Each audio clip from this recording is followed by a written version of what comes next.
जनसंवाद खबर में आपका स्वागत। घोसी प्रखंड मुख्यालय पर भाकपा माले का एक दिवसीय धरना जारी।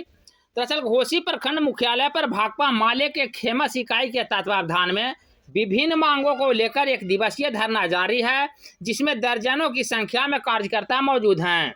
इस मौके पर लोगों को संबोधित करते हुए भाकपा माले के नेता अरुण बिंद ने कहा कि सरकार गरीबों को लगातार परेशान कर रही है। जल जीवन हरियाली के नाम पर उनके आवासों को उजाड़ा जा रहा है। वहीं बिजली बिल में बेतहाशा गड़बड़ी की शिकायत आ रही है, जिसका कोपभाजन गरीबों को होना पड़ रहा है। उन्होंने कहा कि अगर सरकार इन सब बातों पर विचार नहीं करती है तो आंदोलन को तेज किया जाएगा। पर बैठे हुए हैं, इसका पर्पस क्या है, क्या मांग है आप लोग? इसका उद्देश्य यह है कि अखिल भारतीय खेत ग्रामीण मजदूर सभा के राज्य स्तरीय आह्वान पर बिहार के तमाम प्रखंडों पर धरना प्रदर्शन किया जा रहा है। इसका मांग है कि जल जीवन हरियाली और अन्य किसी योजनाओं के आधार पर जो गरीब विस्थापित किए गए हैं उनको ज़मीन देकर के बसाया जाए, गरमरिया जमीन बसे गरीबों को पर्चा दिया जाए और मनरेगा में 200 दिन काम की गारंटी की जाए, 600 मजदूरी ससमय भुगतान किया जाए।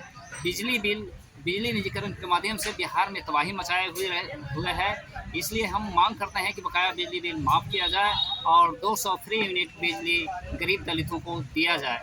साथ ही साथ शराबबंदी के नाम पर पूरे बिहार में 2 लाख गरीब बंद हैं, उन गरीबों को बिना शर्त रिहा किया जाए। और टाड़ा बंदियों को जो जहानाबाद जिले में पूर्व के जहानाबाद आज अरवल के जिले में जो टाड़ा बंदी भाकपा माले के नेतागण हैं उनको बिना शर्त रिहा किया जाए। आपका नाम? हमारा नाम कुंदेल दास, खेत ग्रामीण मजदूर सभा जिला कमेटी सदस्य जहानाबाद।